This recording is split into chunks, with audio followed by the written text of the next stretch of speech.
جو ہے آپ کی پروموشن کا کیس، لاہور کی سیشن عدالت نے ٹک ٹاکر رجب بٹ اور ندیم مبارک کی عبوری ضمانت کی درخواست پر سماعت کچھ دیر کے لیے ملتوی کر دی۔ عدالت نے رجب بٹ اور ندیم نانی والا کو حاضری لگا کر جانے کی اجازت دے دی۔ وکیل NCCIA نے کہا تفتیشی افسر ہائی کورٹ میں مصروف ہیں، عدالت سے ریکارڈ پیش کرنے کے لیے مہلت کی استدعا ہے۔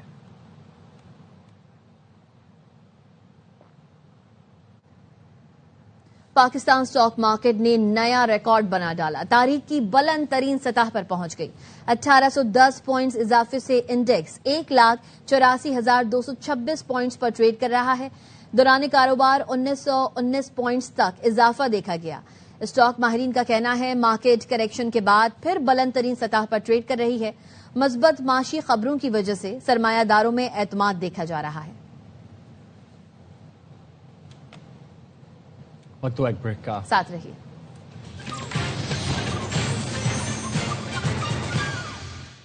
Welcome back.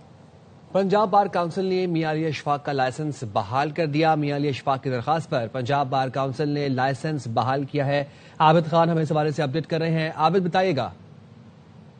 جی بالکل جی، پنجاب بار کونسل نے رجب بٹ کے وکیل میاں علی اشفاق کا لائسنس جو ہے وہ بحال کر دیا ہے، اور vice chairman Punjab bar council نے اب یہ معاملہ جو ہے وہ پنجاب بار کونسل کی ڈسپلنری کمیٹی کو بھجوا دیا ہے تاکہ وہ اس معاملے پر مزید فردر کارروائی کریں۔ آج جو ہے وہ میاں علی اشفاق کو جب لاہور ہائی کورٹ نے حکم دیا کہ وہ پیش ہوں اور جا کر اپنے اعتراضات پنجاب بار کونسل کے سامنے اٹھائیں، تو وہاں جا کر پنجاب بار کونسل کے سامنے میاں علی اشفاق کا یہ کہنا تھا کہ انہوں نے کوئی پروفیشنل مس کنڈکٹ نہیں کیا اور کسی بھی طرح کی جو لیگل فریٹرنٹی ہے اس کے خلاف کوئی الزام نہیں کیا، ان کے الزامات جھوٹی ہیں اور ان کو سنے بغیر یہ لائسنس معطل کیا گیا۔ Vice chairman Punjab bar council نے اعتراضات سننے کے بعد میاں علی اشفاق کا لائسنس جو ہے وہ بحال کر دیا ہے اور معاملہ ڈسپلنری کمیٹی کو بھجوا دیا ہے۔ اس حوالے سے لاہور ہائی کورٹ کے جسٹس ملک اویس خالد جو ہے وہ آج 2 بجے سماعت کریں گے، تو یہ رپورٹ جو ہے وہ لائسنس بحال کر کے عدالت کے روبرو پیش کی جائے گی۔ ٹھیک ہے، بہت شکریہ عابد خان۔ وزیر اعلیٰ بلوچستان کی زیر صدارت سینٹر آف ایکسلنس برائے انسداد تشدد سے متعلق اجلاس۔ وزیر اعلیٰ سرفراز بگٹی نے کہا نوجوانوں کو درست سمت دکھانا اور حقائق سے آگاہ کرنا وقت کی اہم ضرورت ہے۔ ریاست کے خلاف بے بنیاد پروپیگنڈا معاشرتی انتشار اور تشدد کو جنم دیتا ہے۔ امن و امان کے قیام کے لیے نوجوانوں کی شمولیت اور شعور بیداری حکومت کی ترجیح ہے۔ سینٹر آف ایکسلنس تحقیق، آگاہی اور انسداد تشدد کے لیے مؤثر پلیٹ فارم ثابت ہوگا۔ تعلیمی اداروں اور سوشل میڈیا کے ذریعے مثبت بیانیے کو فروغ دیا جائے گا۔ وزیر اعلیٰ نے کہا بلوچستان میں لیویز فورس کو پولیس میں ضم کر دیا گیا۔ اس فیصلے سے ریاستی ذمہ داری واضح اور عوام کے تحفظ کا دائرہ مزید مضبوط ہوگا۔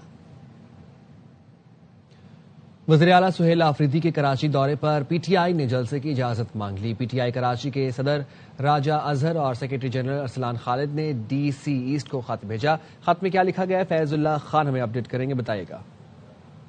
جی بالکل، PTI کراچی کے صدر راجہ اظہر اور جنرل سیکرٹری ارسلان خالد نے DC ایسٹ کو یہ خط لکھا ہے اور وزیر اعلیٰ خیبر پختونخوا کے کراچی دورے کے موقع پر عوامی جلسے کے انعقاد کی اجازت طلب کی گئی ہے اور یہ اجازت مانگی گئی ہے مزار قائد سے متصل باغ جناح میں، اور اتوار کا دن جو ہے اس کے لیے اجازت طلب کی گئی ہے۔ اور اس کے ساتھ ساتھ اس خط میں PTI قیادت نے کہا ہے کہ ہمارا جلسہ پرامن ہوگا اور ضابطۂ اخلاق پر مکمل عمل درآمد کیا جائے گا۔ PTI کا موقف ہے کہ یہ خط اب لکھ دیا گیا ہے اور جلسے سے متعلق اب ضلعی انتظامیہ کے مثبت فیصلے کا انہیں انتظار ہے۔ جی بہت شکریہ۔ صرف گاڑی والوں کو سہولت نہ دیں، غریبوں کو بھی جینے کا حق دیا جائے۔ شیخ رشید احمد کہتے ہیں ہر طرف غریب آدمی پر ظلم ہو رہا ہے، ان کے گھر کا نظام نہیں چل رہا، ملک سے بے روزگاری اور مہنگائی کا خاتمہ کیا جائے۔